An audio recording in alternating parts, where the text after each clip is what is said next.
Dear students, last time हमने Y series paper जो JKUT 2024 class 11 maths का वो उसका सेक्शन ए हमने कंप्लीट किया था। अब सेक्शन बी से हम क्वेश्चन सॉल्व करेंगे। तो क्वेश्चन नंबर 11 आपकी स्क्रीन पर इस तरह है। Write down the subsets of set जिसके एलिमेंट्स ए कमा बी हैं। सबसेट्स इसके बताने हैं। सबसेट्स के लिए फार्मूला हम जानते हैं 2 रेज़्ड पावर n, और n नंबर ऑफ एलिमेंट्स को डिफाइन करता है। यहाँ एलिमेंट्स 2 है तो 2 रेज़्ड पावर 2 यहाँ इसकी फार्मूला रहेगी। 2 रेज़्ड पावर 2 होता है 4, तो इसके सबसेट जो मौजूद है यहाँ पर वो 4 रहेंगे, यानी कि एक सबसेट ए रहेगा, दूसरा बी रहेगा, तीसरा ए कमा बी रहेगा, और चौथा जो है वो 5 कहलाएगा। Every set is subset of itself, इसलिए ए कमा बी इसका सबसेट बना, और 5 is subset of every set. अब हम क्वेश्चन नंबर 12 की ओर आते हैं। क्वेश्चन नंबर 12 इस तरीके से है। क्वेश्चन नंबर 12 जो है, question number 12, find the union of set A and B. और इसके लिए हमें ए सेट के एलिमेंट्स पहले देखने हैं। ए सेट के एलिमेंट्स जो रहेंगे, ए के एलिमेंट्स रहेंगे 3, 6, 9 डैश डैश, क्योंकि ए सेट जो है इसके अंदर हमें देखने हैं नेचुरल नंबर और मल्टीप्लाई ऑफ 3।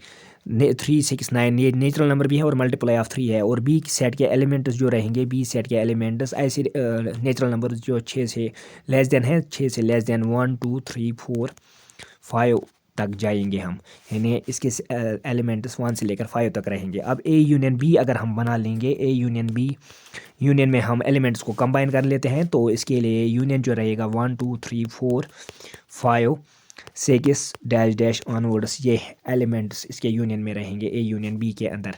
1 से लेकर जो भी एलिमेंट्स ऑनवर्ड्स है वो ए यूनियन बी कहलाएगा। अब क्वेश्चन नंबर 13 की ओर आते हैं। क्वेश्चन नंबर 13 जो है ये स्ट्रेट लाइन से लिया गया है। स्ट्रेट लाइन्स में अगर हम देखेंगे क्वेश्चन ये इस तरह है। इंटरसेप्ट फॉर्म में पहले इसको लाना है। इंटरसेप्ट फॉर्म में रिड्यूस करने के बाद फिर हमें एक्स का इंटरसेप्ट और वाई का इंटरसेप्ट देखना है। एक्स का इंटरसेप्ट क्या रहेगा, वाई का इंटरसेप्ट क्या रहेगा। अब देखो इस क्वेश्चन को हम कैसे सॉल्व करेंगे। पहले 4x को भी 6 से डिवाइड करेंगे, 4x डिवाइड बाई 6, फिर -3y डिवाइड बाई 6, यानी 6 से दोनों तरफ हम डिवाइड करेंगे। इसको पहले इंटरसेप्ट फॉर्म बना लेंगे, फिर इसके बाद सिंपलीफाई करने के बाद ये बनेगा 2x बाई 3, और ये बनेगा y बाई 2, क्योंकि 3 1 3 3 2 6, इसी तरह 2 2 4 2 3 6, फिर 6 बाई 6 1 के बराबर। फिर x के नीचे, यहाँ हमें x के साथ 2 नहीं रहना चाहिए, तो 2 हम 3 के नीचे लाएंगे, 3 बाई 2, और यहाँ y के नीचे यहाँ माइनस हटाएंगे, क्योंकि जो बेसिक स्टैंडर्ड फॉर्म जो इक्वेशन स्ट्रेट लाइन्स में इंटरसेप्ट फॉर्म की है वहाँ हमें पॉजिटिव साइन है, नेगेटिव नहीं है, तो माइनस हटाने के बाद यहाँ माइनस चला जाएगा 2 की ओर, इज इक्वल टू 1। फिर अगर हम यहाँ पर देखेंगे इंटरसेप्ट क्या बन लेता है एक्स का, ये एक्स का इंटरसेप्ट है। एक्स का इंटरसेप्ट यहाँ रहेगा, एक्स का इंटरसेप्ट रहेगा यहाँ, एक्स का इंटरसेप्ट जो है यहाँ वो 3 बाई 2 है, ये एक्स का इंटरसेप्ट है, और -2 वाई का इंटरसेप्ट रहेगा। होप आपने अच्छी तरह अंडरस्टैंड किया होगा। अब नेक्स्ट क्वेश्चन 14 जो है ये कॉनिक सेक्शन से है और सर्कल से है। सर्कल का सेंटर हमें ढूंढना है और सर्कल की रेडियस भी ढूंढनी है। तो इस क्वेश्चन के अंदर थोड़ी सी वर्क ज़्यादा है, तो देखिए इसको कैसे हम सॉल्व कर लेते हैं। Let us see how will we solve question number 14. And question number 14 is like this: x square plus y square minus 4x minus 8y minus 45, and we will write it now in this form: x square, फिर इसके बाद -4x, फिर इसके बाद y square, फिर इसके बाद -8y, फिर इसके बाद -45, फिर इज इक्वल टू 0 के बराबर। फिर इसको यहाँ x स्क्वायर,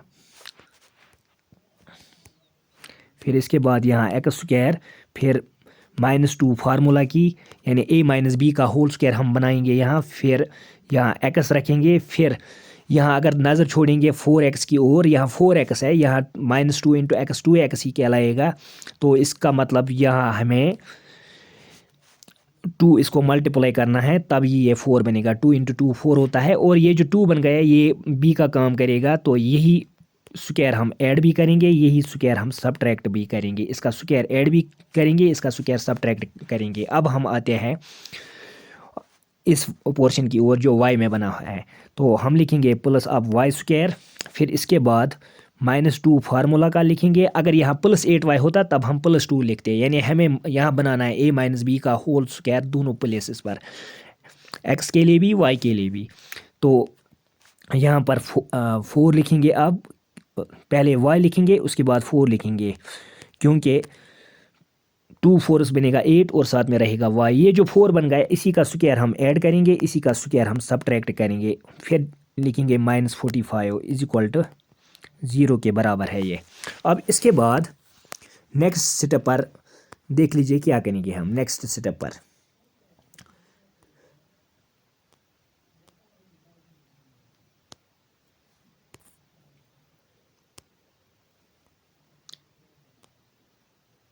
नेक्स्ट स्टेप पर हम देख लेते हैं। नेक्स्ट स्टेप पर ये बनेगा x-2 का होल स्क्वायर, यहाँ से लेकर यहाँ तक ये पॉइंट गौर से देखिएगा जो मैंने अंडरलाइन किया, ये x-2 का होल स्क्वायर कहलाएगा। फिर यहाँ से लेकर ये वाला हिस्सा यहाँ तक ये कहलाएगा y-4 का होल स्क्वायर। फिर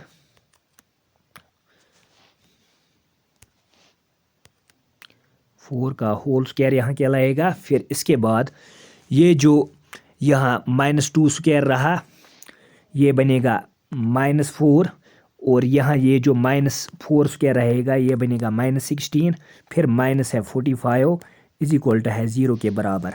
अब नेक्स्ट सेटअप पर देखिए क्या रहेगा नेक्स्ट सेटअप इसका। नेक्स्ट सेटअप इसका इस तरह है, ये बनेगा x-2 का होल स्क्वायर, फिर y-4 का होल स्क्वायर, फिर यहाँ इन तीनों का ऐड अप करके बनेगा यहाँ ये 60 और 4 हो गए 64 यानी कि 65 रहेगा ये -65 इज इक्वल टू 0। फिर इसके बाद ये जो -65 है ये राइट की ओर हम ट्रांसफ़र करेंगे, यानी ट्रांसफ़र का मतलब यानी ट्रांसपोज करेंगे ये राइट की ओर। राइट की ओर ट्रांसपोज करने के बाद हमें नेक्स्ट सेटअप जो देखने को मिलेगा वो नेक्स्ट सेटअप जो होगा वो x-2 का होल स्क्वायर, फिर y-4 का whole square is equal to 65, क्योंकि -65 जब इस तरफ जाएगा ये +65 कहलाएगा। इसके बाद हम नेक्स्ट सेटअप पर जब आएंगे, नेक्स्ट सेटअप इसका इस तरह रहेगा x-2 का होल स्क्वायर, फिर y-4 का whole square is equal to √65 का होल स्क्वायर। अंडर रूट क्यों मैंने लिया, क्योंकि स्क्वायर और रूट काट होगा फिर से 65। अब कंपेयर करना है इसको इक्वेशन ऑफ सर्कल के साथ। इक्वेशन ऑफ सर्कल इस तरह है x-h का होल स्क्वायर, फिर y-k का whole square is equal to r square. अब इक्वेशन को कंपेयर करने के बाद हमें लास्ट पर जो सेंटर ऑफ सर्कल दिखेगा, सेंटर ऑफ सर्कल इसका रहेगा इस तरह से। सेंटर जो रहेगा इसका सेंटर ऑफ सर्कल यानी एज को कंपेयर करने के बाद एज मिल जाएगा हमें 2 के बराबर और के का वैल्यू यहाँ आएगा 4 के बराबर। तो सेंटर ऑफ सर्कल 2,4 रहेगा, और आर यहाँ स्क्वायर को स्क्वायर के साथ कंपेयर करेंगे और हमें यहाँ √65 रहेगा। होप आपने ये क्वेश्चन भी अच्छी तरह अंडरस्टैंड किया। पहले ही मैंने बताया था, फिर से दोहरा लेता हूँ कि इसमें जो एक्टिविटीज़ हमारी थी वो ज़्यादा थी, इसीलिए इस क्वेश्चन को सॉल्व करने में हमें ज़्यादा टाइम लगा। अब नेक्स्ट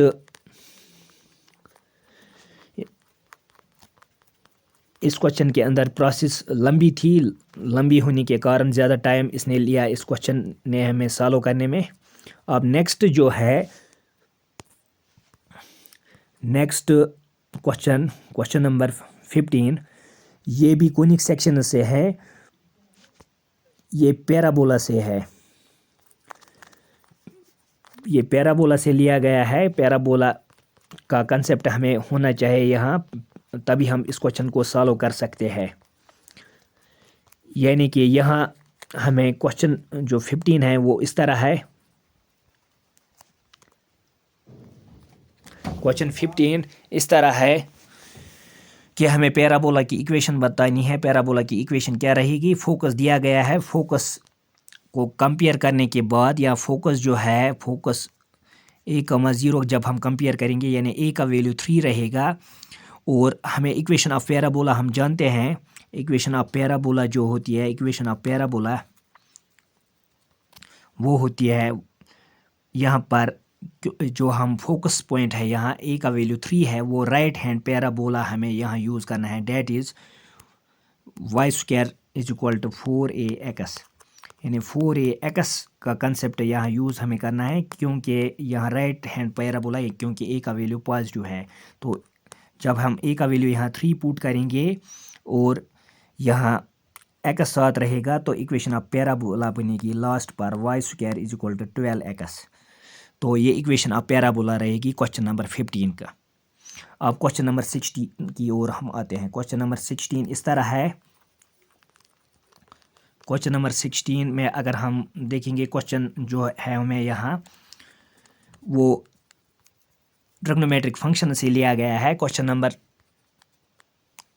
16 की मैं बात कर रहा हूँ, ये ट्रिग्नोमेट्री से लिया गया, यानी ट्रिग्नोमेट्रिक फंक्शन से। एक व्हील जो है 1 मिनट में बना लेता है 360 रेवोल्यूशंस, और हम जानते हैं 1 मिनट होता है 60 सेकंड्स के बराबर।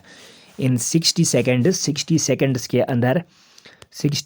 के अंदर रेवोल्यूशंस बनाए गए 360, क्योंकि 1 मिनट होता है, 1 मिनट जो क्वेश्चन के अंदर आया है ये 60 सेकंड्स के बराबर होता है। 60 सेकंड्स के अंदर 360 रेवोल्यूशंस एक व्हील ने क्रिएट किए। तो 1 सेकंड के अंदर जो रेवोल्यूशंस यहाँ क्रिएट करेगा 1 सेकंड के अंदर, वो होगा 360 डिवाइड बाय 60, यानी कि यहाँ इस 60 से हम डिवाइड करेंगे, 0 और 0 कटेगा, 6 1 होता है 6, 6 is 36, यानी 1 सेकंड के अंदर ये 6 रेवोल्यूशंस कंप्लीट करेगा। तो हमें क्वेश्चन कह रहा है how many radians does it turn in 1 second, 1 second के अंदर कितना रेडियंस ये इन टर्न होगा। तो हमने पाया यहाँ 1 सेकंड के अंदर ये 6 रेवोल्यूशंस कंप्लीट करता है। तो हम जानते हैं जब एक रिवोल्यूशन व्हील कंप्लीट करता है तो ये 2 पाई रेडियंस की एंगल क्रिएट करता है। तो एक रिवोल्यूशन कंप्लीट करने में 2 पाई रेडियंस, तो 1 सेकंड में हमने अभी पाया 1 सेकंड के अंदर कितने रिवोल्यूशंस कंप्लीट होते हैं। 1 सेकंड के अंदर ये 1 सेकंड के अंदर 6 रिवोल्यूशंस कंप्लीट करता है, 6 रिवोल्यूशंस। तो अभी मैंने बताया 1 सेकंड के अंदर कितना इंटर्न व्हील होता है, 2 पाई रेडियंस के बराबर। 1 सेकंड के अंदर व्हील इंटर्न होता है 2 पाई रेडियंस में, यानी 2 पाई रेडियंस का मतलब 360 की एंगल क्रिएट करता है 1 सेकंड के अंदर। तो 6 रिवोल्यूशंस में ये बनेगा लास्ट पर हमारा जो फाइनल आंसर रहेगा।